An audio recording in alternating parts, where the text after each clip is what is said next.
지난 시간에 저희가 이제 연계되는 그런 강의로서 어쩔 수 없이 이제 일제화까지 얘기를 했습니다. 그래서 오늘은 이제 먼저 말씀을 드리면 3.1운동 이후보다도 우리 교회가 정말 큰 위기에 빠져 있었던 6.25 전쟁. 6.25 전쟁은 이제 참혹한 파괴라든가 어려움도 있었지만 더 큰 문제는 이데올로기 문제가 있었습니다. 어쩔 수 없는 이제 문제였는데 이 이념 문제가 우리 교회에 이제 대단히 어려움을 좀 제기시켰죠.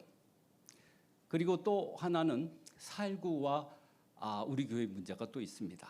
이것은 이승만 대통령과 이기붕 명예장로의 권사에 관한 얘기도 있습니다. 특히 이승만 대통령을 둘러싼 얘기가 진행이 됩니다. 그래서 여러분 미리 제가 전제하는 말씀은 저는 세상의 역사학자이기 때문에 역사학계에서 제기되어지는 인물에 대한 평가라든가 사건에 대한 평가 또 교계에 대한 입장을 어느 정도 면밀히 살펴보는 거죠. 그리고 또 그 입장을 저는 알고 있습니다. 그런데 여기 담임 목사님께서 이제 저한테 명하실 때 이제 CBS의 올포원에 그저께 이제 나가서 오후 2시부터 열심히 화장하고 5시간 동안 이제 촬영을 했어요. 세문학교 목사님이나 그쪽 대표들과 함께. 그런데 그 자리에서 제가 질문했어요. 아니 목사님, 감신대에 아주 기라성 같은 교수님들 계시고 집필가들 많이 계시고 또 목사님들 계시는데 왜 저한테 명을 하셨습니까? 했더니 목사님 질문이 저한테 그러세요. 장로님 좀 객관적이지 않으세요? 라고 하세요. 그래서 저한테 객관적이라는 말이 있다는 거죠. 그러니까 여러분 저는 이제 근본적으로 평신도이기 때문에 제가 대외적으로 나가거나 학교에 가면 오해하지 마십시오. 대단히 보수적이고 대단히 꼰대 같고 대단히 우익이고 보수 꼴통이라고 얘기를 합니다. 그러다가 이제 저의 상황을 아는 사람들은 이제 감히 저한테 그렇게 이제 공격하지는 못하지만 외견적인 입장은 그렇게 생각을 하더라고요. 특히 이제 정동교회에 대한 역사라든가 정동교회에 대한 인물을 얘기할 때 보이지 않는 시선으로 저를 쳐다보는 그런 눈빛을 저는 많이 의식을 합니다. 근데 반면에 또 교회에 오면은 또 저도 괴로운 것은 어떤 이제 우리 교회를 다녔던 정치 지도자들이나 역사적 사실에 대해서 학계의 전반적인 입장은 이러합니다. 물론 저도 모든 걸 전공한 건 아니지만 그래도 학계 입장은 정확히 이런 것 같습니다라고 역사학계 얘기를 하면은 또 자칫 거기에 대한 오해를 하시는 분도 계세요. 그래서 한때 일남성교회 어르신들이 저를 사단 검증하시겠다고 저 사람 혹시 뭐 좌파냐 뭐 이런 얘기를 하신 분이 계셨고 또 학교에 가면은 저 사람은 우파 뭐 보수 같아 뭐 이런 식의 이중에 그런 고민이 제가 늘 있었습니다. 그러나 목사님께서 저한테 명을 하신 것은 우리 교회 또 이른바 우리 교회 모든 사람들을 다 우리 편으로 보고서 그것을 다 세상적인 변명으로서 은혜 속에서 감싼다는 것에 대한 문제가 있죠. 사실 그러면 저를 이 자리에 세우신 목적이 아니신 걸로 이제 저는 목사님의 입장도 그러하시고 저도 마찬가지일 겁니다. 근데 여러분 우리가 과거를 추억하는 것은 지난 시간에 얘기했지만 성찰을 위해서이죠. 기억은 때로는 고통이고 부끄러워서 얼굴이 화끈거리고 시시비비를 가리면서 감정이 상할 수도 있고요. 또 몇몇 분들은 왜 안방 문제나 왜 가문의 얘기를 꺼내?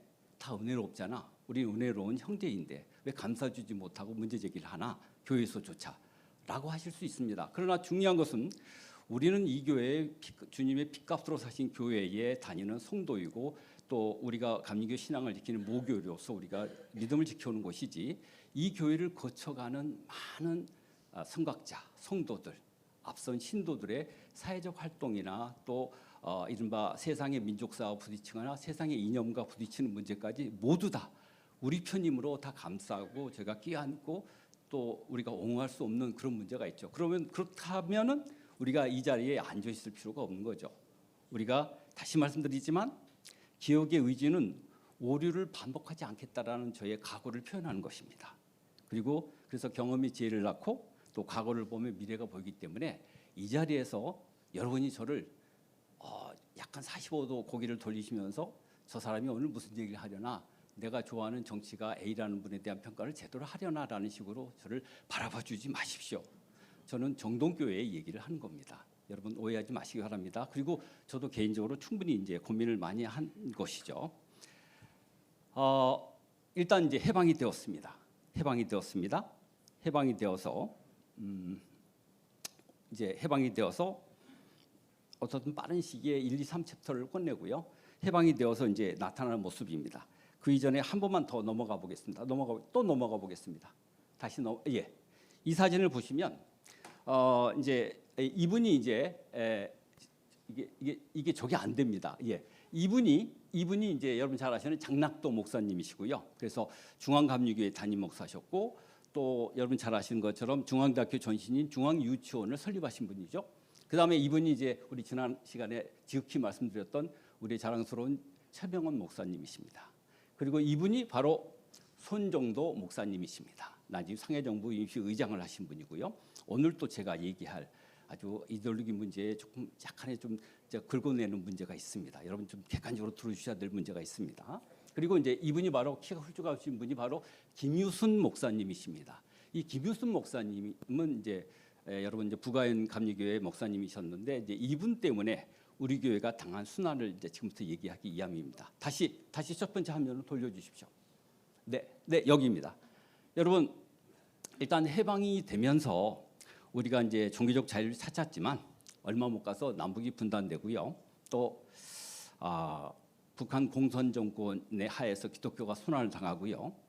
또 그로 인해서 50년, 57년까지도 계속적으로 이제 재건 과정의 혼란, 기성교당의 분열, 자유주의 신학사상의 대두, 정치적 혼란, 각종 이단 종파의 출현 뭐 이런 등등이 이 시기에 이제 우리 기독교를 감싸고 드러나는 문제입니다.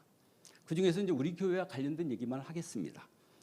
여러분 아시다시피 이 부분은 인천 상륙 작전을 통해서 메가더가 수많은 일본을 이제 진압하는 과정에서 남태평양 군도에 있는 수많은 섬을 일일이 다 점령할 수 없기 때문에 풍덩풍덩 작전으로 중요한 것을 때리면서 이제 한국 본토, 일본 본토까지 들어오는 거죠. 그런 과정에서 이제 아시다시피 군산도 아니고 화성도 아니고 인천 앞바다를 메가더 장군이 치면서 이제 전쟁에서의 계기가 이루어졌다는 걸 여러분 너무 잘 아십니다. 어떻든 들어왔는데 그때 이제 공산군의 반격이 대단히 드셌습니다. 아주 격렬히 반발했죠. 그래서 인천 상륙 작전은 끝났지만 다시 또 의정부를 통해서 38선까지 올라가는데 시간이 많이 걸렸어요.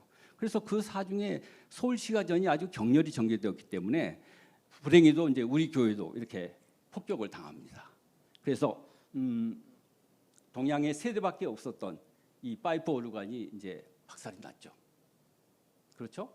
그래서 지금 있는 것은 세아그룹에서 만들어 주신 거고요.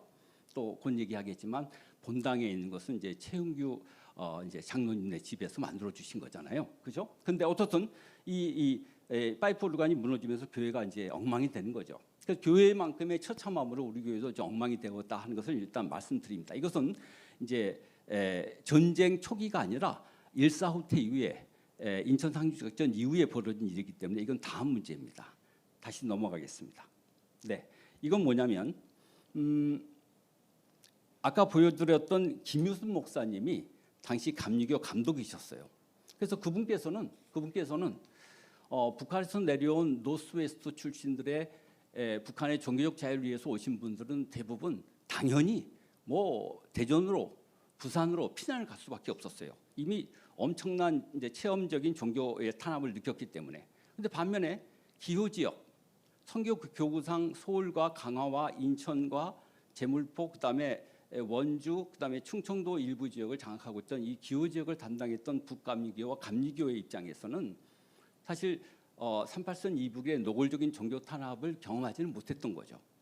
그래서 이제 내려왔는데 여러분 너무 당연한 얘기입니다. 여기에서 이제 반공이라는 잣대를 들이대시면 안 되고요. 어떻든 유교 전쟁이 갑자기 발발하면서 당시 144만 6천 명의 서울 시민 가운데 40만 정도가 피난을 했습니다. 그러니까 이분들은 이제 정치적 의지라든가 권력과 무관하게 대부분의 보통 서울 시민들은 그냥 서울에 남아 있을 수밖에 없었어요. 연희대학도 그냥 계속 수업을 했어요. 덕수초등학교 수업했어요. 그게 어쩔 수 없었어요. 특별한 분들은 넘어갔어요. 기회가 되시는 분들. 우리 교회에서도 넘어가면서 개인 차원에서 찝차를 타고 이천에서 피난하시는 장로님의 일기도 남아 있고요. 몇 개의 기록은 있지만 어쨌든 남아 있었어요. 김인영 목사님과 강만영 당시 전도사님 또 많은 분들이 교회에 남으셔서 예배를 드렸고 이제 예배를 드렸죠. 그 이유는 아까 말씀드렸던 김유순 대한감리회 감독님께서 얘기를 하셨습니다. 6월 27일 날 오후에 인사동 중앙교회에서 김유순 감독님을 비롯한 총리원 전도국 총무인 박만춘과 같은 대부분의 지도자들께서 토론을 하십니다. 잔류하느냐, 한강을 건널까. 그런 과정에서 김유순 감독님이 선한 목자는 양들을 위하여 목숨을 버린다라는 요한복음 10장 11절의 말씀에 근거해서 서울에 남기로 결의를 합니다. 물론 이 결의는 절대 유효한 것이 아니기 때문에 결국 공산군이 들어오자 피난가신 분들도 많으셨지만 몇몇 교회는 그냥 예배를 드렸죠. 그 중에 하나가 바로 우리 정동교회였습니다. 그래서 우리 정동교회는 당시 광만영 전사님의 기록에 의하면 스탈린과 김일성의 초상화를 걸고서 따발총을 맨 어린 인민군의 감독하에 예배를 드렸다고 합니다. 그래서 이제 계속 예배를 드리고 있는 거죠. 네, 감사합니다. 죄송합니다.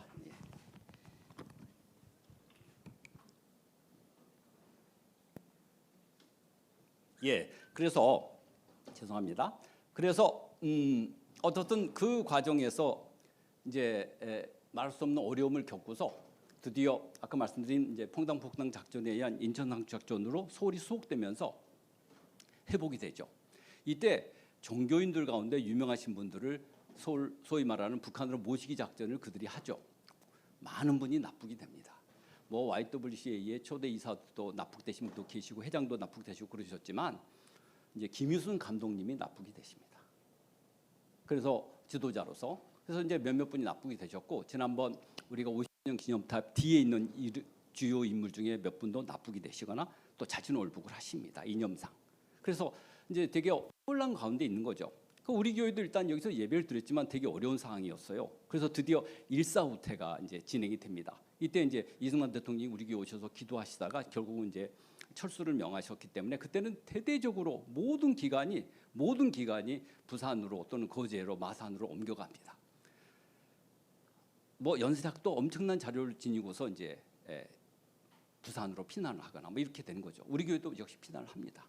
이제 이 과정에서 우리 교회가 좀 말할 수 없는 이제 어려움을 겪습니다.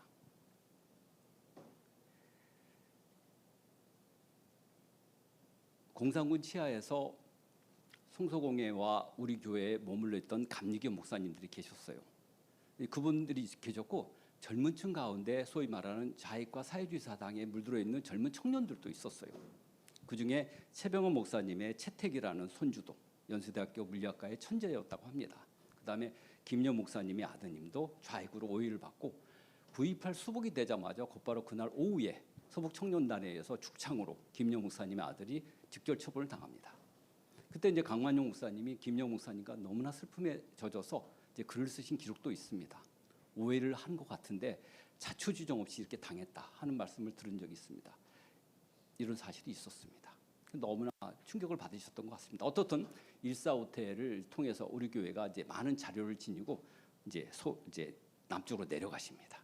내려가시는데 이때 이제 우리 교회 비극이 있었습니다. 아무나 이제 정동교회 역사를 쓴다는 역사가들이 너무나 많습니다. 그 이유는 우리 교회 역사 자료가 이때 다 분실이 됩니다. 이때 너무나 힘드니까 중요한 자료를 박스꾸리해서 장독대에 6개 분량의 장독대에 자료를 다 묻었다고 합니다. 묻고 갔는데 그게 이제 다시 서울이 수복된 51년 말에 와 보니 그게 다 이제 소위 말하는 여러분 말대로 이제 장독이 된 거죠. 떡이 된 거죠. 그래서 우리 자료가 그때 많이 분실이 됩니다. 제가 사실은 정동교회 역사를 쓰겠다고 했을 때 가장 기대를 한 것은 제가 마치 스파이 노릇을 했는데 배지학교 나오고 서울대 나오신 사람들 또는 사회학 계열의 사회사학 계열의 학자들이 저한테 많은 메시지를 줬어요. 당신이 들어가서 정동교회의 인명록이나 초기 명부, 교회 역사를 자세히 정리하면 한말기부터 일제화부터 해방이부터 오늘날까지 대한민국과 한국의 지도자와 엘리트에 대한 계보를 알 수가 있어.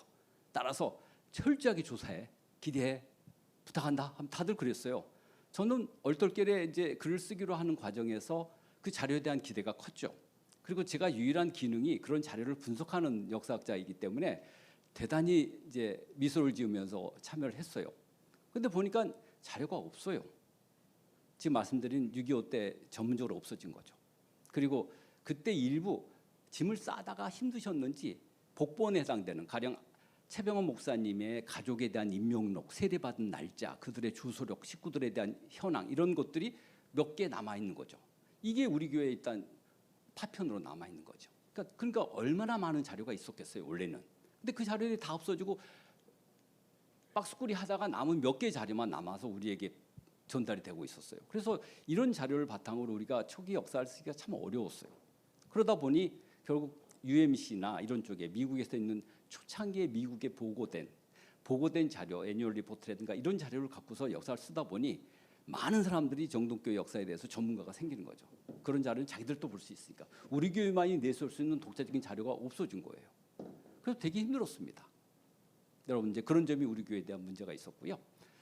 그러나 중요한 것은 1954년부터 오늘날까지 특히 54년부터 55, 60년, 70년, 80년, 90년, 2000년대에 유사, 탁사, 임원회 또 기획위원회 회의록은 정말 자세합니다.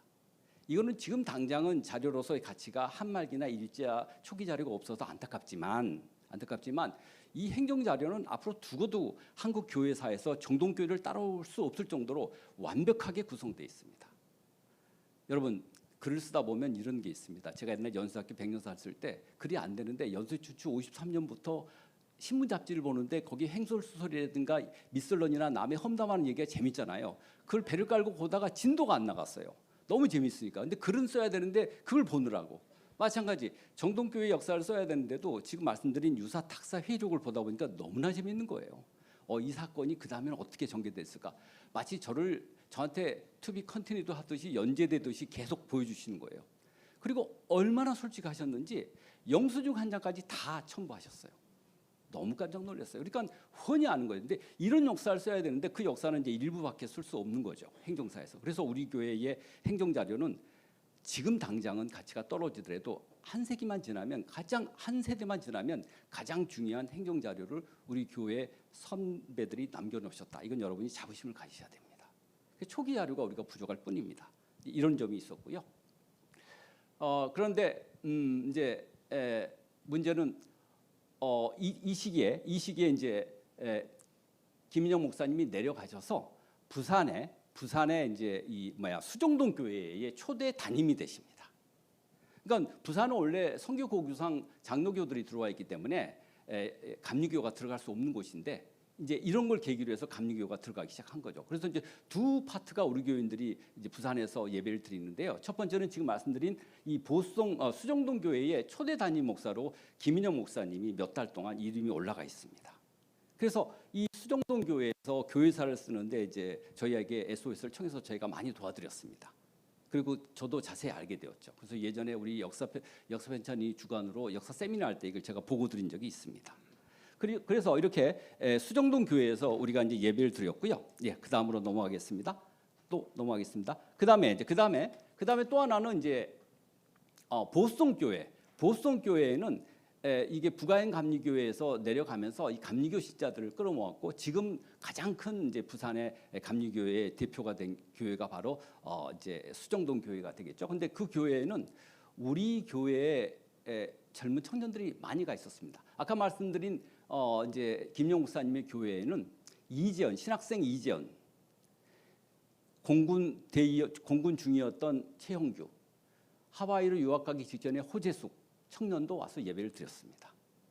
그리고 두 번째는 지금 보성교회는 여기 앉아 계시는 김진희 권사님, 젊은 시절에 이시영 장로님, 그다음에 이호영 장로님 뭐 이런 분들이 다 예배를 드렸고요. 같이 감리교회이기 때문에 예배를 드렸습니다. 그리고 거기에 이제 그래서 이제 아마 최영규 이제 젊은 청년은 부산에서 최재한 장로님과 김영옥 권사님과 같이 주말에 참여하셨다고 그렇습니다. 그리고 보성교회에는 지금 말씀드린 김진희, 이호영, 이시영, 김찬희, 장정자 청년과 함께 홍에스더 장로님의 자녀들이 열심히 보성교회 청년부로 청년부로 학생부로 활동하셨고요. 교사로서는 여기 이제 또 이제 친척분들이 많이 계십니다만 이경열, 이유열, 또 박성활, 김재복 장로님이 헌신적으로 교사로 복무를 하셨다고 합니다. 그래서 우리 교인들이 피난교회로서 지금 말씀드린 두 개의 교회, 수정동교회와 보성교회에서 활동하셨다. 이제 이렇게 얘기를 할 수 있습니다. 그리고 이제 올라오십니다. 올라와서 보니 아까 말씀드린 것처럼 이제 그렇게 파이프 오르간이 종양이 세 대밖에 없는 파이프 오르간이 망가졌고 그것을 재빨리 처리해서 이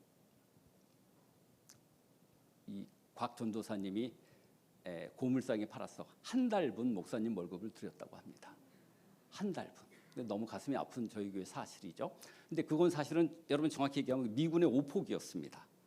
미군의 오폭으로 모든 교회와 주요 건물이 이제 공산군의 주요한 이제 보위대, 뭐 경비대, 작전대, 병원, 시체 뭐 이런 여러 가지 분류로 나눠져 있었는데 우리 교회를 오폭을 했다고 하죠. 그런 안타까움이 있습니다.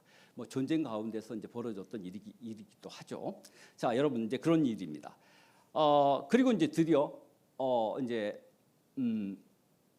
그 다음에 이제 벌어진 일이 바로 이제 이 손정도 목사님에 관한 얘기입니다. 여러분 손정도 목사님은 저도 글을 썼고 많은 분이 글을 썼기 때문에 손정도 목사님은 우리의 이제 4대 목사님으로서 잘 섬기고 있는 목사님입니다. 그분의 지도를 받은 유관순 열사가 이제 채플 시간에 민족주의에 대해서 배웠다라는 말을 고백할 정도로 손정도 목사님에 대한 얘기는 굳이 자세히 드리지 않겠습니다. 자, 그런데 이제 문제는 이렇습니다. 이 책입니다. 김일성 회복록이라는 책입니다. 세기와 더불어라는 책인데 지금은 이제 민족과 더불어라는 책이 최근에 나왔고 그것은 이제 46,000원에 지금 누구나 다 구입할 수 있습니다. 김일성의 전기이죠. 여기에 바로 여섯 번째 책의 바로 첫 번째 1절의 주제가 손정도 목사님에 대한 기록입니다. 이제 그 이유는 너무 당연한 얘기일 수도 있는데 16살의 김일성이 만주 간도에서 손정도 목사님이 교회도 꾸리고 우리 민족의 어려움을 해소하기 위해서 조선인들을 끌어모아서 공동체를 만드십니다. 바로 농장을 운영하셔서 거기에서 나온 자금으로 상해임 정부의 자금을 지원도 하고 인력으로서 중국인들에게 무시당하지 않게 동포들을 잘 보살피면서 그들이 나중에 독립군의 인적 자원이 되게끔 염원하셨던 것 같습니다. 아마 그분은 사도행전 2장에 나오는 신앙 공동체의 이제 역할을 이제 꾸리셨던 것 같습니다. 그런데 이제 문제는 이제 화자인 저쪽에서 해석하는 방법입니다. 이제 김일성의 해석은 그렇습니다. 숭실학교 12년 선배인 김일성의 아버지가 능력이 없는 사람이죠. 그래서 손정도 목사님이 이제 김일성을 케어한 것 같습니다. 16살의 김일성을. 근데 김일성이 이제 독서 모임에 활동하면서 이제 소위 당시에 자기 활동을 하고 있는데 당시 그때 정부는 공산당이 아니고 이제 장제스 말고 장장님이라는 국민당 정부가 이제 장악하고 있는 시절이죠. 이 시절에 미리 예비 검색을 통해서 독서에 참가하고 있는 젊은 청년 그룹인 김일성을 감옥에 끌고 갑니다. 김일성이 감옥에 들어갑니다. 들어갔을 때 손정도 목사님은 바로 선배의 아들, 불쌍한 동포, 청년이라는 전제하에 정확히 기록이 나옵니다. 손정도 목사님으로서 생각할 수 없을 수도 있지만 열심히 돈을 마련해서 감옥의 형리에게 돈을 좀 주고 뇌물도 주고 또 열심히 호소해서 김일성을 석방시킵니다. 그래서 예비 검색 과정에서 김일성이 벗어났죠. 그래서 김일성이 나중에 그 사람의 진로로서는 승승장구한 계기를 가장 어려운 시절에 도와준 사람이 바로 자기 아버지의 후배인 숭실대학 후배인 손정도 목사였다라고 기록을 합니다. 이 기록이 이제 이 세기와 더불어의 챕터에 자세히 나와 있습니다. 근데 문제는 이제 이쪽에서 얘기할 때는 이제 손정도 목사님을 여러 가지 그 당시에 이제 소위 말하는 좌파 사회계열의 운동의 일원일 수도 있다라는 식으로 구상할 수 있겠죠. 반면에 이제 우리 쪽에서는 손정도 목사님의 이념상 그분의 이제 신학적 이제 신조상 이제 그러하지 않았을 것이다라는 이제 논쟁을 벌이고 있는 지점이기도 합니다. 이제 그래서 저는 어떻든 손정도 목사님을 적극적으로 이제 변호하고 이분의 활동에 대해서 지지하고 있는 입장에 서 있는 학자이기도 합니다. 저는 어떻든 그런데 문제는 너무 여러분 잘 아시는 것처럼 이제 손정도 목사님의 큰아드님은 여러분 잘 아시는 우리나라의 초대 해군 제독인 손원일 제독으로서 이 나라의 해군력을 증강하는 첫 번째 참모총장이자 믿음의 용사로서 크게 기여하신 분이고, 그리고 둘째는 손원태라는 분은 미국에서 이제 병력 의사로서 활동하다가 평양에 이제 국적이 자유로우니까 평양에 갔다가 김일성을 만나고 그 아들 김정일까지 다 연결되는 칭송을 받죠. 왜냐하면 우리 아버지의 은혜를 받은 사람인데 그 가족의 일원인 바로 그 아들이 바로 둘째 아들이 손원태인데, 그 손원태는 북한에 살다가 북한의 묘지에 묻힙니다. 그러니까 이제 한 분은 첫째 아들은 우리 국립묘지에 묻혀 있고 한 분은 북한의 성교리에 묻혀 있죠. 근데 어떻든 여러분 이건 객관적으로 봐주셔야 됩니다. 이제 그런 다음에 또 다른 이제 일이 벌어집니다. 우리가 손정도 목사님에 대한 지극한 사랑에 대해서 많은 걸 다큐멘터리를 만들고 우리가 찬양을 하지만 그에 또 손자 되시는 분이 우리 교회를 오고 싶어서 난리셨습니다. 그리고 손 목사님의 유물과 유품, 설교록 이걸 우리에게 주겠다고 하셔서 많이 기대하고 있었습니다. 그런데 이제 조금 갈등이 있었죠. 둘 아들인 김정일이 자기 아버지 1992년에 이른바 이 회고록 발간 기념으로 우리 정동교회에 정식으로 초청장을 보냅니다. 이게 다 아시는 장로님들 지금 끄덕끄덕하고 계시는데요. 초청장을 보냈죠. 와달라고. 그래서 조영중 담임 목사님과 교회 당국자들이 가려고 생각을 했었는데 교회 내부에서 이제 회의를 통해서 중지합니다. 안 된다라고 하시죠.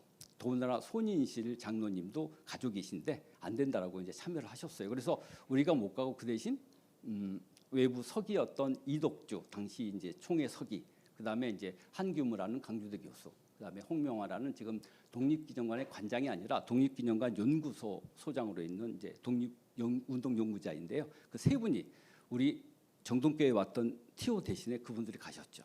그래서 북한에 가셔서 이제 행사에 참여하고 오셨죠. 여러분, 그래서 이제 우리 교회가 그런 이제 이념적인 문제로 이제 선을 그었죠. 그래서 이제 이 손주분이 괴로워하시는 것은 이제 본인의 할아버지에 대한 이제 평가에 대해서 이제 그런 오해를 하고 공격을 하기 때문에 참으로 어렵다라는 겁니다. 우리 역사학과에서는 역사 쪽에서는 이제 홍범도 장군이 어쩔 수 없이 이른바 러시아 근처에서 독립운동하면서 그들 세력과 결합할 수밖에 없는, 지원을 받을 수밖에 없는 논리를 우리는 인정하는 부분이 있습니다.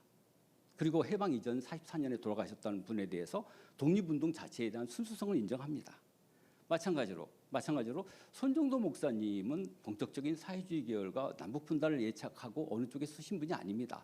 그분은 정말 사도행전 2장에 나오는 신앙 공동체와 또 동포들을 위한 노력인데 그분의 행적은 우리가 정동교회와 상임정부에서의 상황에서 얼마나 열정적으로 하셨는지를 우리는 알고 있습니다. 그렇기 때문에 그분에 대해서는 우리가 이제 일정한 여러분 나름대로 평가를 해주시기 바랍니다. 그런데 그 손자분께서 이제 우리 교회 오신다는 거에 대해서 이제 꺼려하시는 거죠. 정동교회에 그런 시각이 있나 하고 불안해하시는 거예요. 그러더니만 결국은 손정도 목사님에 관한 모든 설교록이나 자료를 우리 교회가 아닌 감리교 관계자에게 다 드렸습니다. 이덕주 목사님께. 그래서 되게 좀 가슴이 아프죠. 여러분, 그런 사실이 있다는 것을 기억해 주시면 좋겠습니다. 그러나 우리 손정도 목사님이 이제 그런 분이셨다 하는 걸 여러분이 보시면 되겠습니다. 넘어가겠습니다. 자, 그다음에 이제 4.19가 전개됩니다. 여러분, 4.19에 대해서 자세한 얘기를 하지 않겠습니다. 다만 중요한 것은 4.19는 이승만 개인에 대한 얘기가 아니라 당시 정세에 관한 얘기입니다. 정세가 어떠했다는 건 알게 되는 게 좋겠습니다. 그러나 다만 이승만 정권에 대해서 이승만 정권과 일부 교계가 당시 민심을 정확하게 파악하는데 약했다. 이건 우리가 교훈으로 알아야 됩니다. 그래서 우리 교회 내에서도 이승만 대통령이 어떻든 85세 생신을 맞이했고 정 대통령이 되셨고, 그다음에 이기붕 장로가 이제 군사가 부통령이 되셨기 때문에 그분들을 이제 찬송하는 이제 행사를 이제 거행하기로 전 교회 차원에서 임원회에서 결정을 합니다. 그때 이제 반대하시는 분들도 꽤 많으셨습니다. 물론 당일날 당사자는 오지 않으셨지만 그 행사를 진행하는 거로 했었죠. 그래서 이제 우리 교회는 이승만 정권을 어떻든 조금 지지하거나 또 특혜를 받은 그런 감리교단의 한 교회로 이제 우리가 자리매김이 되는 거였습니다. 그러나 여러분 너무 잘 아시는 것처럼 이승만 대통령께서는 여러분 그분의 장점, 정치활동, 독립운동을 너무나 많은 것을 제가 언급할 수 있습니다. 그분이 잘하시고 역사하신 것, 노력하신 것, 그야말로 전 세계 유례가 없는 남한 대한민국 영토에 있는 친일파의 자손을 몽땅 다 금고시키고 그 돈을 95%를 이른바 개인 재산을 동결시켜서 대한민국이 건설 자금으로 쓴 사실이라든가 이런 모든 거에 대해서 그분의 능력, 농지개혁에 대한 얘기, 이건 뭐 여러분 얘기해도 끝이 없습니다. 더 나아가서 일제하에도 그분은 서북 지역의 지역과 달리 이 서울 지역과 기호 지역을 중심으로 특히 우리 교회가 관여된 바로 흑옥부락부라든가 또는 적극 신앙단이라든가 이런 독립운동하신 거에 대해서 하와이든 어디든 기회를 통해서 신흥우와 연계해서 얼마나 많은 역할을 우리 교회와 우리 교회 구성원을 통해서 했는지를 우리가 너무나 잘 압니다. 그 내용은 역사적으로 많은 걸 얘기할 수 있습니다. 여러분 그 얘기를 하자는 건 아니고요. 이제 85세가 되셨습니다. 85세가 되셨는데 우리 교회로서는 이분이 우리 교회를 해방 이후부터 정동교회를 영혼의 고향으로 삼고 계속 나오셨습니다. 일부 용산에 있는 군인교회를 나가신 거 외에는 우리 교회만 나오셨습니다.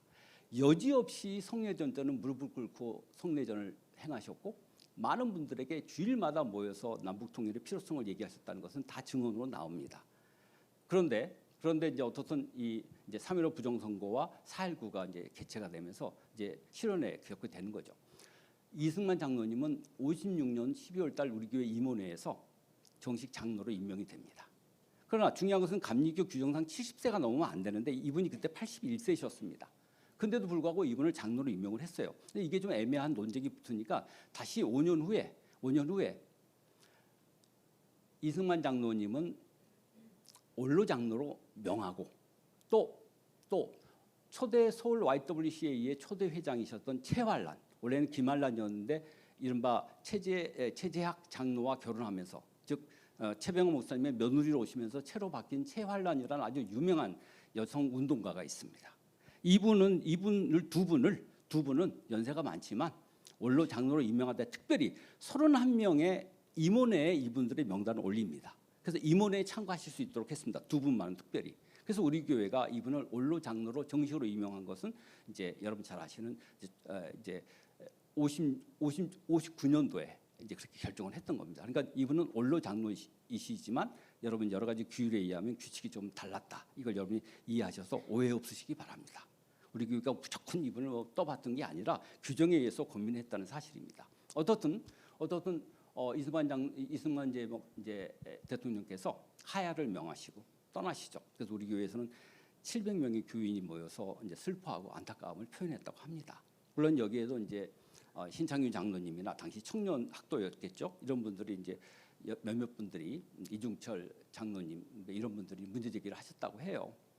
그래서 우리 교계가 정말 정치의 현장에 몰입되어서 되게 힘들었다고 해요. 그 당시의 분위기가 여러분 생상을 해주시면 좋겠습니다. 자 어떻든 그 와중에서 어떤 예배를 드리고 하와이에 계실 때도 계속 응원을 해드리고 결국 65년도에 돌아가시자 다시 1000여 명의 우리 교인들이 다 모여서 눈물을 뿌리면서 이제 송별 예배를 드려서 지금 국립묘지에 묻혀 계십니다. 여러분 거기까지가 우리 교회가 이승만 대통령과 관련돼 있는 사실들입니다. 이 점은 여러분이 객관적으로 이해해 주시기 바랍니다. 여러분 그렇게 이해해 주십시오. 그래서 요즘 한참 문제가 되고 있는 이제 뭐 정치적 이념 분쟁에 우리 교회가 서겠다는 게 아니라 우리 교회 입장에서 이승만 대통령을 어떻게 바라보느냐 하는 얘기를 해드리는 겁니다. 우리 교인들 때문에. 자 넘어가겠습니다. 이제 이 부분입니다. 우리 교회가 마지막으로 이제 이른바 정치 현장에 파고드는 게 정동파라는 이름이 있었어요. 이거는 이제 김강호 목사님이 이제 1963년도에 들어와서 정동교회와 강화, 인천 또는 충청도 지역 출신의 목사를 모여서 정동파라는 그룹을 만듭니다. 근데 그 이전에 이제 호원파니 여러분 잘 아시는 성호파니에서 북에서 내려온 이제 감리교파들과 또 거기에 반대하는 호원파 사이에 이 감리교 총회를 둘러싼 갈등들이 있었고 하마터면 감리교가 분열될 뻔했어요. 우리가 장로교처럼 130교로 나눠주는 계기가 될 뻔했어요.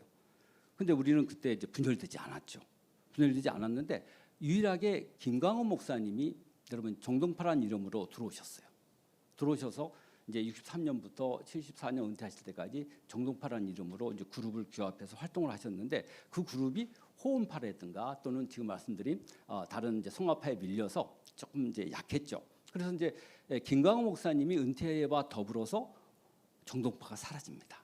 그러니까 다시 말하면 우리 교회가 마지막으로 교계 정치 내지는 한국 교회 정치 또는 민족주의 이제 아주 혁신적인 문제에 뛰어든 것이 이제 이승만 대통령 사건 이후에 또 김광호 목사님이 정동파라는 이름을 걸고 활동하셨던 적이 있었습니다.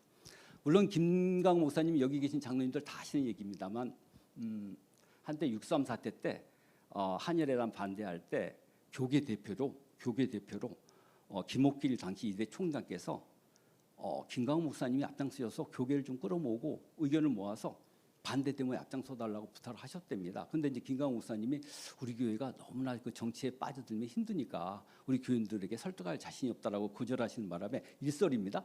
그래서 그때부터 이제 이화여대가 죄송합니다. 지난번부터 계속 이화여대 얘기해서 죄송합니다. 다 눈에 띄는 저를 지금 다 째려보고 계십니다. 죄송합니다. 근데 그때부터 이제 이화여대가 조금 우리하고 약간의 척을 진 게 아닌가. 그래서 저는 어떻든 무슨 말씀이냐면 언더우드를 연세대학이 붙잡음으로써 연세대학이 모든 단과대학이나 모든 프로그램이나 모든 프로젝트에 언더우드를 붙여내고 언더우드 무슨 학교 언더우드 프로젝트 언더우드 장학금 언더우드를 팔고 있고 또 새문학교회가 막 으쌰으쌰 하는데 우리 교회는 우리 담임 목사님이나 우리 교회 외에는 배제가 좀 약하죠. 그다음에 배제 학교는 열심히 하지만 고등학교일 뿐이죠. 이러니까 약한데 이화여대가 좀 참여해 줘야 되는데 이화여대가 이제 싹 갈라지는 거죠. 우리는 아직도 첫사랑에 이어서 곧 얘기하겠습니다만 이대 목동병원을 아직도 지원하고 있는데 그렇죠? 여러분 이제 그런 얘기를 이제 해드리고 싶었던 겁니다. 그래서 거기에 대한 안타까움인 거지. 여러분 이화여대 좋아합니다. 그러니까 오해하지 마십시오. 절대 거기 비난하고 하는 거 아니고요. 좀 힘을 모아주셨으면 좋겠다. 근데 우리가 너무 힘이 없더라. 우리 교회만 쳐다보고 있더라. 모든 이제 아펜젤 목사님 선양 사업에서 그렇게 참 어려웠다는 말씀을 드리는 겁니다. 여러분 오해하지 마십시오. 우리 교회만 요구하고 있어요. 우리 교회만 부탁하고 있어요. 모든 집단들이 모든 연구자들이. 그래서 참 그게 어려웠다라는 말씀을 드리는 겁니다. 여러분 아셨죠? 오해하지 마십시오. 근데 이제 문제는 그렇습니다. 김강욱 목사님이 이제 많은 역할을 하셨는데 가장 그분의 목표는 끊임없이 이제 미국에 가서 예산을 얻고 자금을 얻어다가 우리 교회를 만드는 것입니다. 근데 여러분 이 교회가 상동교회입니다. 상동교회는 여러분 잘 아시는 것처럼 가장 그때 완벽한 프로젝트의 상징이었습니다. 교회를 저렇게 만들어야 돼. 12층 건물 짓고서 6층까지는 박물관 세상적인 그 오피스텔 내지는 백화점으로 내주고 나머지 위층부터는 교회로 운영하는 거죠. 그래서 자금을 확보하면서 예산을 키워갈 수 있는 상징으로 상동교회를 꼽습니다. 그 상동교회 스타일을 그대로 김강욱 목사님도 우리 교회에 지으려고 했습니다. 지으려고 했던 게 바로 이 모습입니다. 연세대학교 학생회관 건물입니다. 이 건물이 들어올 뻔했습니다. 우리 교회. 지하 2층, 지상 5층. 이 조감도 큰 건물 멋있죠? 이 건물은 이제 연대 건축가 출신의 대학원생이 만든 겁니다. 그래서 운유관 목사님이 교회에 부임하셨을 때 김강욱 목사님께 인수인계 받을 때 예산 죄송합니다. 맞습니다. 2천만 원 하고요. 2천여만 원 하고 이 조감도만 떼렁 받으셨답니다. 알아서 지으라고. 근데 어떻든 이제 교회에서 열심히 헌금하셨고 그래서 4억 가까이 모으셨고 나머지 2억은 전인양 권사님의 눈물 어린 기도로 아들 김호중 씨가 열심히 이제 도와주고 그래서 한 1, 2억을 대부재단에서 이제 마련해 주신 거죠. 그래서 우리 이 본당이 들어설 수 있었습니다. 여러분 그렇습니다. 그래서 하마터면 우리가 이제 이렇게 연세대 학생회관 건물을 짓는데 이것은 박정세 연세대학교 교목실장의 증언이고 그 학생의 이름도 제가 알고 있었는데 제가 오늘 말씀드리지 않겠고요. 또 그분 이제 삼회교회 목사님을 하시는 분이잖아요. 그분께서 증언하신 겁니다. 물론 연세대학교 루스채플은 따로 루스채플이 별도 옆에 있습니다. 예배당이 있고 이건 예배당은 아닌데요. 아마 이런 스타일로 해서 이제 상동교회를 모방한 게 아니실까라고 생각합니다. 여러분 근데 상동교회 가보시면 아시겠지만 재단 앞에 그 교회 초창기 건물의 상징물을 앞에다 붙박이처럼 장식했을 뿐 그리고 우리 민족교회입니다. 인정합니다. 민족교회입니다. 그런데 그 모습은 없어진 거죠. 그리고 이 모습을 그대로 우리 교회에 강요를 했습니다. 그러니까 우리가 이 본당과 이 베들레헴당 그 자리에 커다란 건물이 들어섰겠죠.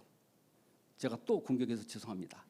얼마 전에 제가 좀 마음에 상처를 입었던 김병삼 목사님의 설교입니다. 그분 말씀이 왜 첫 번째 교회인 정동교회가 더 축복을 받아서 숫자도 10,000명이 넘고 금액도 100억 단위가 넘어야 되는데 적지 않. 저는 그렇게 들었습니다. 그분 설교를 좀 더 좀 무교로서 컸어야 되는 게 아닌가라고 하시면서 자 우리 교회는 장로가 700이 뭐 70명이고 뭐 이러면서 쫙쫙 얘기하시잖아요. 근데 그 얘기에 제가 얼마나 많이 이제 자극을 받았겠어요. 저분 봐라 이렇게 생각하는 거죠. 근데 우리가 이미 전에 보았다시피 하나님의 섭리로 우리보다 더 크게 활성화시켰던 바로 예원학교 건너편에서 로타리에 이르는 모든 건물들, 장로교의 건물은 사라졌죠. 사라졌습니다. 사라지고 피어슨 성교학교, 경찰박물관 다시 건너서 세문안이 지어질 때 해문안 거리로 옮겨갔고 지금은 이제 700억 대의 건물을 자랑하시죠. 좋습니다. 그리고 발전하고 계시죠.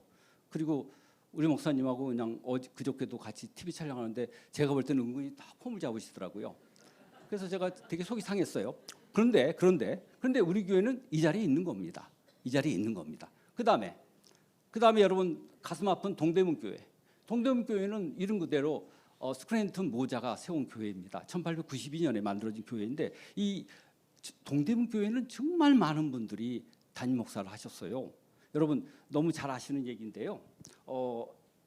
동대문 교회에 담임 목사로 계신 분들이 뭐 몇 분을 예를 들어도 부족할 만큼 많은 분들이 이제 목사를 하시는데 예를 들어서 뭐 헐버트, 유경동호 교사 헐버트, 벙커, 노병돈 전도사님, 테이블, 이경직, 스웨러, 장락도, 오기선, 손종도, 정춘수, 변용규, 마경일, 오경린, 장기천 목사. 정춘수, 오경린, 장기천 목사는 감독을 역임했죠. 그리고 특히 손종도 목사님이 열심히 목회를 하셨거든요. 그러니까 손종도 목사님을 촬영할 때 동대문 교회가 있으면 촬영할 텐데 없으니까 노다지 우리 교회 와서 촬영하는 겁니다. 우리는 앞으로도 계속 줘야 돼요, 장소를. 우리 교회밖에 없어요, 손종도 목사님의 흔적이. 아니면 동대문 교회가 있으면 좋겠는데. 근데 동대문 교회 여러분 사라졌습니다. 아시죠? 그 이유는 동대문 성곽공원 공사 때문에 싸웠죠. 현장 유지와 역사적 유지니까 안 되겠다고 버텼지만 결국은 이제 논쟁이 벌어지고 감리교 유지 쪽에서 입장을 달리하고 교회 측과의 갈등이 벌어지면서 사라졌습니다. 그리고 199억을 받고 분당으로 임시로 이전했고 지금은 이제 영통구 광교의 변두리 영통구 하동으로 옮기려고 좀 준비하고 있는 그런 과정인 거죠. 여러분 영통구 광교에 동대문 교회라고 간판을 걸면 좀 웃음이 나오시겠죠. 우리가 광교역 중앙역 옆에 내리자마자 정동교회 하면 이상할 거 아니에요. 그렇죠? 그래서 이렇게 여러분 상동교회가 교회 목표를 했지만 여러분 젠트리피케이션을 얘기하는 게 아니라 그분들이 그 교회를 만들 때는 남대문 시장이 영원할 줄 아셨어요. 신촌 로타리가 영원히 부흥할 유흥지로 뜰 줄 알았어요. 그런데 여러분 계속 옮겨가지 않습니까? 망해가고 있어요. 상권이 이대 앞에 지금 거의 죽어 있지 않습니까? 죄송합니다. 또 이대입니다. 이대 앞에 상권이 죽어 있습니다. 워낙 유명한 곳이기 때문에 중국 관광객이 제일 먼저 와서 이대 앞에 사진 찍어야만 복을 받는다고 치고 전부 다 찍었던 그 유창했던 그 본성지가 지금은 썰렁합니다. 이렇게 상권이 변하지 않습니까? 마찬가지 지금 남대문이 거의 지금 안 되고 있는 거죠. 워낙 온라인 거래가 많으시고 좀 직구를 하고 계시지 않습니까? 그러니까 안 되는 거죠. 남대문이 힘들죠. 그러니까 상동교회가 여러모로 좀 힘든 것 같습니다. 물론 다른 문제 때문이기도 하지만 상동교회가 중구 용산에서도 항상 우리 교회를 쫙 우습게 보면서 이렇게 막 올리려고 이제 분담금을 이렇게 막 이거라고 올리다가 요즘에는 이렇게 내려가 밑에서 두 번째입니다. 가슴이 아픕니다. 그래서 우리 교회가 만약에 이제 이 건물이 들어섰더라면 이제 어느 분들 이제 목사님들이 얘기하신 것처럼 우리가 지금 몇만 명일 수도 있고 세 자릿수 억대 재정일 수도 있고 얼마나 좋았겠어요. 목사님들 또 교구에 우리 이원에 계신 분들 다 모든 일을 지존할 수 있을 것 같습니다. 그런데 이제 어떻든 여러분 상상해 주십시오. 그래서 결론을 나중에 얘기하겠지만 우리 교회는 역사교회이기 때문에 어쩔 수가 없습니다. 자, 정리해야 될 것 같습니다. 넘어가겠습니다. 그래서 이제 우리 교회 젠생기념관, 수요 직장 예배, 고요동 봉사센터, 오려 종업마켓을 통해서 우리 교회가 할 수 있는 것을 최선을 다해서 노력하는 것 같습니다. 여기에 이제 YWCA 회장하셨던 우리 이유림 권사님도 계시지만 어쨌든 명동 한복판에 사람들을 끌어모으는 게 힘드니까 결국 서울이 확장되면서 60년, 70년대 되면서 찾아가는 봉사헌신 이 의제에 맞춰서 각 지역에 봉사센터를 만들고 헌신하면서 YWCA가 지금까지 유지되고 있다는 것을 여러분 잘 아시는 것처럼 우리 교회가 이제 한복판에 있기 때문에 이 공동현상과 도심지 이제 공간현상 때문에 어쩔 수 없지 않느냐라고 하지만 이제 여기에서 우리가 이제 시사받을 내용들을 계속 고민해야 된다라는 것을 말씀드리기 위해서 하는 겁니다. 넘어가겠습니다. 그래서 우리 교회는 정동담을 찾기 위한 정교민들의 고민이 사실 있었던 교회입니다. 1924년 김종우 목사님은 어떻든 세 번째로 손정 목사님이 조금 느리셨지만 마지막으로 지금의 베들레 배당으로 만드신 분은 김정호 목사님이시잖아요. 그리고 나중에 이제 그분이 감독도 되시는데 김정호 목사님 때 우리 교회가 부흥을 하죠. 그래서 김정호 목사님이 정동교회 진흥책을 1924년에 발표를 하십니다. 이때도 이제 1924년에 발표를 하시면서 나름대로 끊임없이 우리 교회가 어떻게 발전할 수 있는지를 이제 고민하셨던 점이 이제 여러 번 나오죠. 그다음에 이제 50년이 지난 1975년 90주년을 맞이해서 운중환 목사님이 정동교회 장기 선교 교회관을 만듭니다. 여러분 뭐 운중환 목사님은 거의 저희가 박제화되어 있기 때문에 찍어가는 좌표처럼 다 그냥 너무 당연히 알고 있는 것입니다. 그러나 여러분 분명한 사실은 제가 쭉 계기적인 걸 볼 때 운중환 목사님을 통해서 우리 교회가 중세적이고 목가적이고 조용했던 교회가 90년이 지났는데도 발전이 없었던 교회가 획기적인 현대 교회로 역동적인 교회로 발전했다는 것은 역사적으로도 인정이 됩니다. 비교가 되더라고요. 그러니까 운중환 목사님이 짧게 5, 6년 계셨지만 정말 최선을 다하셨더라고요. 그래서 이분의 이제 선교 교회관이 열심히 나왔는데 이분이 본인의 아이디어로 짜낸 것이 아니라 모든 성도들을 다 끌어모으셨더라고요. 여러분 너무 잘 아시죠? 성도들의 견해를 듣을 때 나이 든 장로님들 그분들은 서기 역할하고 나이 젊은 청년과 집사들에게 발언권을 넘겨서 모든 발언을 하도록 하고 그렇게 해서 만든 안이 바로 장기 선교안이었더라고요. 그래서 그렇게 나온 결과 이제 목사님 거기에 방점만 찍어 주셨더라고요. 그래서 그때 우리 교회가 뜨거운 열정으로 조용했던 분들이 뜨거운 열정으로 똘똘 뭉쳐서 논쟁을 전개합니다. 근데 장기 선교 교회관에 대해서 저의 눈을 이제 머금고 하는 것은 뭐냐면 이런 겁니다. 이제 도시화 현상으로 인한 지리적 악조건에도 불구하고 정동교회에 대해서 모이는 교회. 그래서 모이는 교회는 예배에 참여, 교인 훈련, 새신자 확보, 성도 교제를 포함하는데 여기에 관한 방책을 만들셨고요. 또 선교하는 교회로서 정동교회는 그가 가진 많은 것을 투자해서 해야 되는 게 뭐냐면 교인들의 시간과 재정과 시설이 제공돼야 될지 뭐냐면 바로 그것은 선교이다라는 것을 명백히 하셨더라고요. 그리고 마지막으로 중요한 것은 장기 선교 계획에서 모든 신앙 고백을 하는 성도들에게 참여 공동체를 강조하셨어요.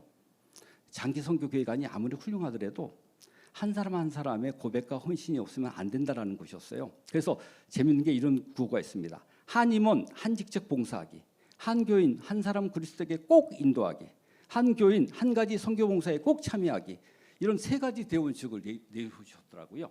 그래서 이게 90년도에 대한 얘기인데 90년사쯤에 있는 1975년 얘기인데 지금 우리에게 너무 시사할 바가 크고 우리 바로 앞세대 여기 앉아 계시는 원로 장로님들이 다 참여하셨던 사안들이더라고요. 그런데 이제 우리 교회가 그 다음에 2015년에 정동미래준비위원회가 130년 주년을 맞이해서 정동의제 모으기가 있었습니다. 이때도 역시 똑같은 고민을 합니다. 고민을 제시하는 게 이제 여러 얘기를 하는데 이때 이제 다 자료를 만들어서 드리진 않았지만 여러분 넘어가 주십시오. 김정호 목사님은 이제 여기 새신자 출석을 독려한다. 결석 시 조사 방문으로 출석을 권유한다. 속회를 계속 모이되 그 내용을 더욱 악취하고 충실하게 운영한다. 임원들이 임원에 성실히 참여하도록 독려한다. 교회 발전은 모두의 기도와 성령의 감동에 달렸으니 교우와 임원이 함께 영적 각성에 힘쓴다. 이게 먼 나라에 있는 다른 교회가 아니고요. 우리 교회에서 1924년에 했던 내용들입니다. 넘어가겠습니다. 그리고 이제 지금 말씀드린 운중환 목사님을 이제 얘기를 했고요. 넘어가겠습니다. 그다음에 이제 의제 모이기는 이제 송기성 목사님의 지원 아래 했던 부분인데요.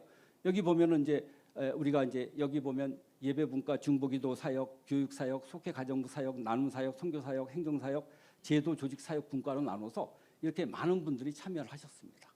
뭐 한식 장로님이 본인의 집을 거듭거듭 회의토로 제공해 주셨고요.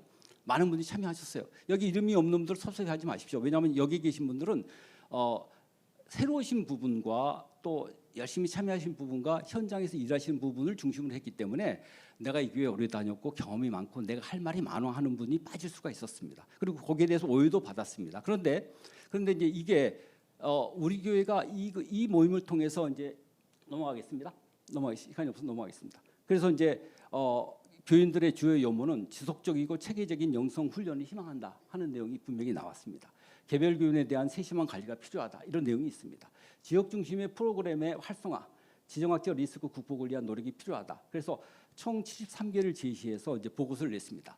보고서에는 일부이지만 개인별 문담 내용이 지금도 라이팅을 쓴 부분이 단순 타이핑으로 남아 있는 자료가 꽤 남아 있습니다. 그래서 거기에서 이제 이런 뭐 여러 가지 이제 제시를 하는 거죠. 가령 예를 들어서 이런 게 있습니다. 정동교회를 다니면서 제일 아쉬웠던 부분이라면 교인들의 영적 성장을 도울 수 있는 체계적이고 일관된 성경 공부이다.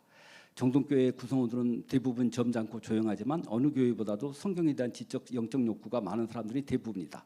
혹자는 정동교회 교인이면 성경에 대한 기초는 충분히 단단히 다져져 있다고 생각하지만 실제로는 그렇지 않은 경우도 많다.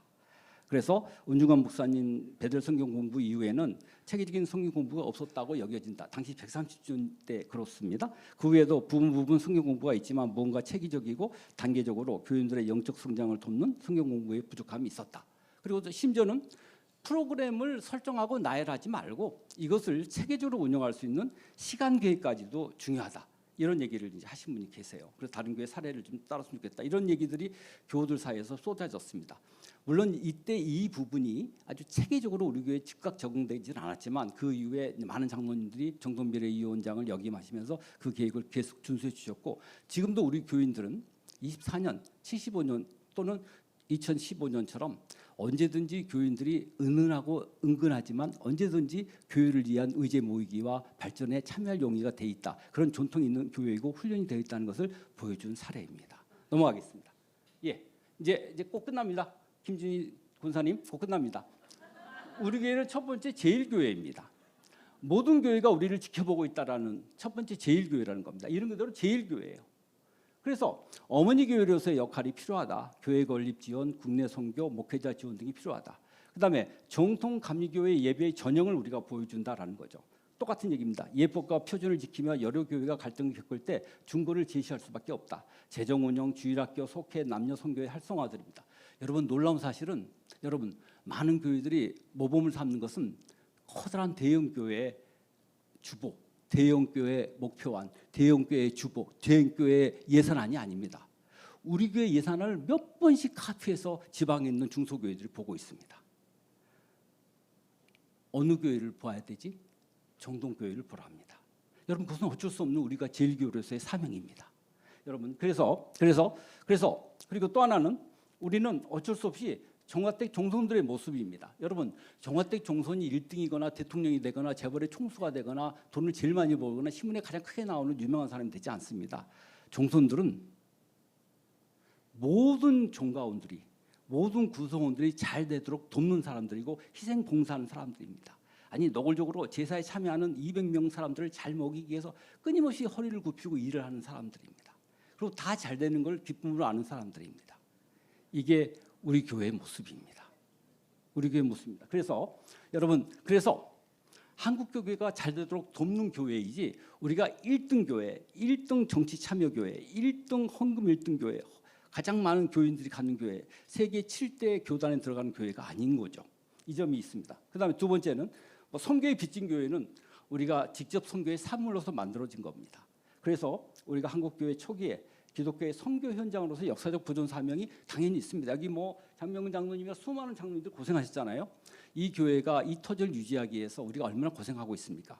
노골적으로 이른바 베들레헴당을 조단 장로님도 잘 아시는 얘기입니다만 베들레헴당을 국가보훈처하고 또 문화재청에서 3억을 줄 터이니 국가에 기증을 해서 많은 관광객이 끊임없이 올 수 있도록 관광초로 배출할 것 이렇게 얘기를 합니다. 그런데 우리는 그 자리는 아펜젤로 목사님이 가장 명을 하신 예배와 찬송과 또 하나님의 말씀을 전하는 선포의 장소로서 명을 하셨기 때문에 그 사명을 지금도 지키고 있는 거죠. 그래서 이 교회는 폐쇄돼서는 안 되는 거죠. 문화재 보호 차원에서도 가장 문화재에 걸맞는 역할을 하고 있는 본질 역할을 하고 있는 게 바로 우리 정동교회 베들레헴당입니다.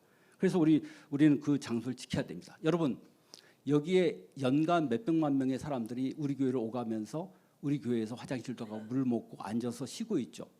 그리고 두 분의 동상 앞에서 끊임없이 얘기를 합니다. 그런데 그 얘기를 들어보십시오. 이곳은 본인들이 생각하는 기독교 개신교의 성지입니다.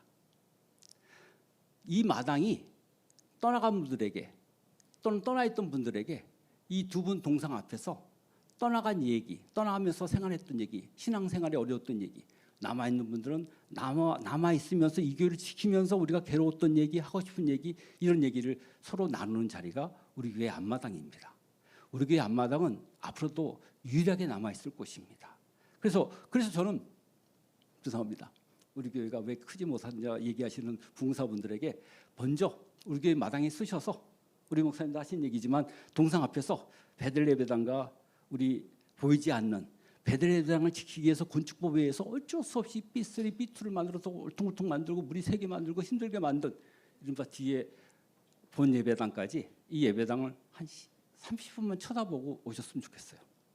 우리 교회는 이걸 지킬 수밖에 없는 교회입니다. 그래서 첫 번째, 한국 초기 교회 기독교 현장으로서의 역사적 보존 사명은 어쩔 수 없이 우리가 불편을 많이 감수하고 힘들게 여러 장로님들이 뼛속 깊이 봉사하시면서 이걸 지키고 있는 것입니다. 이건 앞으로 지킬 수밖에 없습니다. 그 다음에 이제 선교에 매진해야 될 사명은 이제 국내 선교, 해외 선교에 관한 부분이 있겠죠. 넘어가겠습니다. 예, 그리고 그러나 현실적인 고민이 분명히 있습니다. 지정학적 리스크입니다. 이건 현대인의 속성상 뭐 MZ 세대가 어떻고 또 오무 교회가 어떻고 우리가 많은 얘기를 통해서 젊은이들이 어떻게 이 교회에 다시 올 수 있을까에 대해 고민하는 문제는 똑같이 있습니다. 또 한편으로는 현실적으로 우리는 중간 수준의 교회입니다. 조금 어려운 거는 우리가 최고 교회라는 자부심에 넘치지만 현실적으로 우리가 중간 교회의 수준입니다. 인적 자원 한계가 있고요. 또 재정의 한계가 있습니다. 우리가 여성 교회는 정말 열심히 하지만 남성 교회는 되게 힘들거든요. 석회 활동 정말 약하거든요. 이 여러 가지 면을 본다면 예, 시간 알겠습니다. 여러 가지 면을 본다면 여러분 당연히 우리 교회가 최고의 교회는 아닙니다. 가장 많은 인적 자원이 아닙니다. 그래서 목사님들이 힘들어하실 겁니다. 최고의 교회, 최상의 교회가 할 수 있는 대형 교회로서 할 역할이 있고 우리 교회가 할 역할이 있는데 우리 교회는 어떻든 가장 역사가 오래된 최고의 자부심 넘치는 교회이지만 재정 인적 자원에서의 중간 교회임을 염두에 두면서 우리가 해야 될 부분도 있다. 그리고 교회에 대해서 요구하거나 또 우리가 대화를 할 때 그게 주의할 점이다라는 것입니다. 그래서 그리고 또 하나는 지역교회로서 역할 및 이미지 제고입니다. 종교교회가 얼마 전에 팍상 망했는데 제가 예전에 잠깐 가보면 지금 막 잘 되잖아요. 또 새마을교회 잘 되잖아요. 그래서 저는 농담으로 여기에 여러 가지 이름을 둔 아파트들이 들어설 때 우리 교회도 종동교회 노란 옷 입고 이삿짐을 나르고 막 우리 교회 사람들 꼬시고 뺏고 막 했어야 되는데 안 하시는 거예요. 그래서 저는 그게 이해가 안 됐는데 그게 우리 교회 존탱이랍니다. 안 하신 결과 그 교회들이 지금 폼을 잡고 있어요. 죄송합니다. 아니 인적 자원이 많아졌어요. 여러분 뭐 그럴 수 있죠. 그런데 이 부분에 대해서 우리가 좀 고민을 해야 됩니다. 우리가 지역교회로서의 이미지를 어떻게 우리가 가져야 될까? 어쩔 수 없는 상황에서 이 부분을 전략적으로 판단이 필요하다. 그다음에 평신도 중심의 교회인 건 분명한 것 같습니다. 대를 이어 섬기는 뿌리의식이 강한 구성원의 존재가 있고요. 평신도 중심 교회라는 사명감이 분명히 있습니다. 교회에 적극 참여하려는 분위기가 분명히 있습니다. 개별 성도들이 교회 차원의 관심과 배려를 희망하는 그런 희망도 있습니다. 그래서 이 부분을 우리가 조금 더 이제 고민을 하면서 이 교회의 모습을 맞춰가야 되지 않을까. 그래도 우리 교회는 건강한 교회입니다. 많은 부분에서 건강한 교회입니다. 제가 굳이 언급하지 않습니다. 그래서 많은 교회가 당황스러워하는 화석화 될까 봐 덜덜 떠는 그냥 도서관이 되거나 지내가는 순례객 여행지가 될까 봐 덜덜 떠는 그런 교회가 아닌 아직도 이 자리에 참가해서 눈빛을 번뜩이는 여러분처럼 우리 교인들이 있기 때문에 다시 한번 고민을 합니다. 그래서 우리는 우리 교회가 어떠한 형태든 이런 역할을 많이 할 수 있어야 되는데 마지막 한마디만 드리고 끝내겠습니다. 넘어가겠습니다. 예, 우리가 정동다움을 얘기할 때 이것은 완성태가 아니라 모든 구성원의 끊임없는 노력으로 완성을 향해 나가는 과정입니다. 그래서 한국학이든 지역학이든 학교에서 유행하는 말이 스타디즈냐 라지냐 이런 말을 합니다. 스타디즈는 여러 현상들을 나열해서 그냥 이것도 문제 저것도 하고 이것도 하고 저것도 하면서 진행해보는 이런 얘기를 하는 데 비해서 처음부터 정동교회가 우리는 어떤 교회인지에 대한 분명한 인식하에 철학과 염원이 담긴 라지, 정동 라지를 지향하는 그런 계획을 세우고 목회를 하고 우리 구성원들이 참여하고 이런 모습을 우리는 보여야 되지 않을까라고 생각합니다. 늘 아쉬운 거는 여러 외부에서 오신 분이 말씀하신 것처럼 엄청난 재정과 규모가 아닙니다. 우리 교회가 현재 이 모습을 어떻게 계승해 가면서 우리 역할을 할 수 있을까에 대해서 우리가 고민해야 되는 게 현실적인 이유가 아닌가라고 생각합니다. 그리고 무엇보다도 여기 저나 우리 성도님들께서 지금까지 우리가 어떤 모습으로 교회를 발전시켜오고 어떤 의미가 있었냐가 아니라 우리가 현재 지니고 있는 우리의 신앙이 무엇인지, 우리 정동신앙이라는 게 도대체 무엇인지, 우리가 어떻게 우리의 신앙생활을 하고 있는 것인지, 우리의 신앙의 내적인 질적 수준을 다시 한번 재고하고 고민해 가면서 아직 이제 시작입니다. 이제 신발끈을 메고 나아가야 될 정동 라지를 향해서 나아가는 저나 우리 여러분이 되셨으면 좋겠습니다. 여러분 감사합니다.